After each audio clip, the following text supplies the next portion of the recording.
যারা 2025 সালে মাধ্যমিক পরীক্ষা দেবে, আজকের এই ভিডিওটি শুধুমাত্র তাদের জন্য। কারণ আজকের এই ভিডিওতে আমি মূলত তোমাদের সামনে মোট 25টি কোশ্চেন তুলে ধরব। এই 25টি কোশ্চেনের মধ্য থেকে তোমরা মাধ্যমিক ভূগোলে যে 5 নম্বরের যে কটি কোশ্চেন তোমাদেরকে উত্তর দিতে হয়, অর্থাৎ 5 নম্বরের যে কটি কোশ্চেন উত্তর দিতে না, যে কটি কোশ্চেন মাধ্যমিকে দেয়, সেই কয়েকটি কোশ্চেনই তোমরা এই 25টি কোশ্চেনের মধ্য থেকেই কিন্তু পেয়ে যাবে। সুতরাং ভিডিওটিকে একদম প্রথম থেকে শেষ পর্যন্ত দেখো। আর ভিডিওটির একদম শেষে আমি তোমাদের সামনে এমন 3টি কোশ্চেন তুলে ধরবো, যে 3টি কোশ্চেনের মধ্য থেকে কিন্তু তোমরা অতি অবশ্যই 2টি কোশ্চেন মাধ্যমিক 2025 সালের যে ভূগোল পরীক্ষাটা হবে সেই পরীক্ষায় কিন্তু তোমরা অবশ্যই পেয়ে যাবে। প্রথম কোশ্চেন, নদীর ক্ষয়কার্যের ফলে সৃষ্ট 3টি ভূমিরূপের সচিত্র বিবরণ দাও। 2 নম্বর কোশ্চেন, নদীর সঞ্চয় কার্যের ফলে সৃষ্ট ভূমিরূপের সচিত্র বিবরণ দাও। 3 নম্বর কোশ্চেন, সুন্দরবনের ওপর বিশ্ব জলবায়ু পরিবর্তনের প্রভাব আলোচনা করো। 4 নম্বর কোশ্চেন, হিমবাহের ক্ষয়কার্যের ফলে সৃষ্ট 3টি ভূমিরূপের সচিত্র বিবরণ দাও। 5 নম্বর কোশ্চেন, হিমবাহ ও জলধারার মিলিত কার্যের ফলে সৃষ্ট ভূমিরূপের বিবরণ দাও। 6 নম্বর কোশ্চেন, হিমবাহের সঞ্চয়জাত ভূমিরূপের বিবরণ দাও। এখানে যে 6টি কোশ্চেন বলা হলো, এই 6টি কোশ্চেনের মধ্য থেকে তোমরা কমপক্ষে একটি এবং বেশি হলে 2টি কোশ্চেন কিন্তু তোমরা অতি অবশ্যই 2025 সালের মাধ্যমিক পরীক্ষায় পেয়ে যাবে।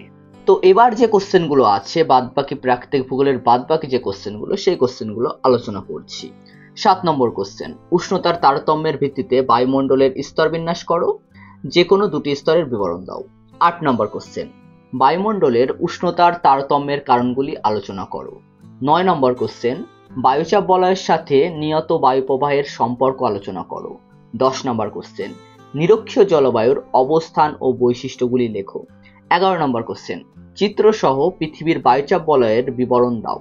12 নম্বর কোশ্চেন, সমুদ্র স্রোত সৃষ্টির কারণগুলি আলোচনা করো। এবং 13 নম্বর কোশ্চেন, জোয়ার ভাটার কারণগুলি আলোচনা করো।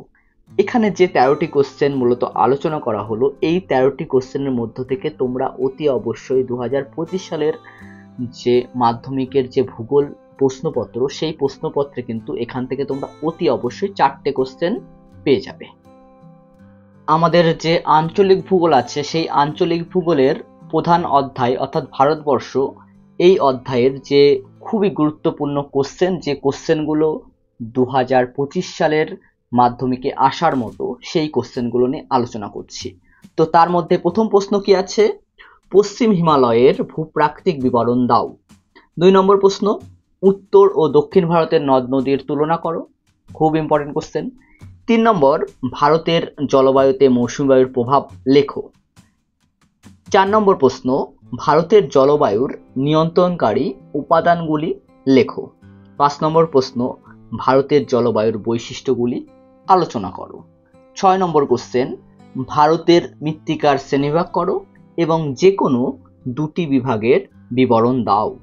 7 নম্বর কোশ্চেন, খুব ইম্পর্টেন্ট কোশ্চেন, এটা আসবে, ধান, গম, চা, কফি, কার্পাস, এই যে 5টা এখানে কৃষিজ ফসল আছে, এই 5টা ফসলের মধ্যে যে কোনো একটি ফসলের বা যে কোনো একটি ফসল চাষের অনুকূল ভৌগোলিক পরিবেশ আলোচনা করো। এইরকম একটি কোশ্চেন তোমরা অতি অবশ্যই পেয়ে যাবে। এটা প্রত্যেকবার দিয়ে থাকে, সুতরাং দেবেই।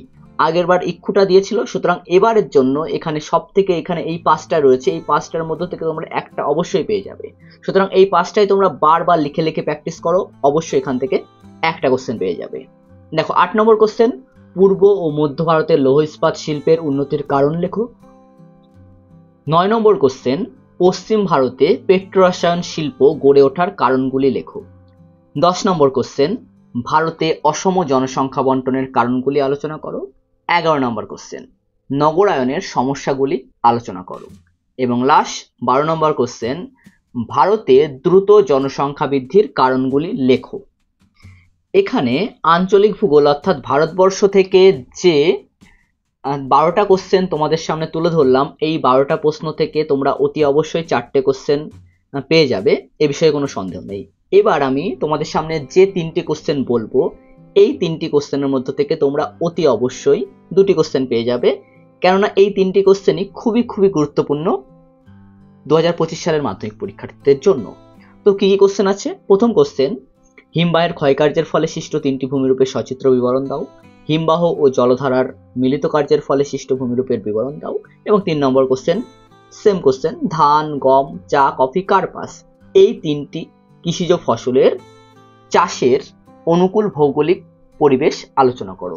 তো এই 3টি কোশ্চেনের মধ্যে থেকে তোমরা অতি অবশ্যই 2টো প্রশ্ন 2025 সালের মাধ্যমিকে কিন্তু পেতে চলেছো।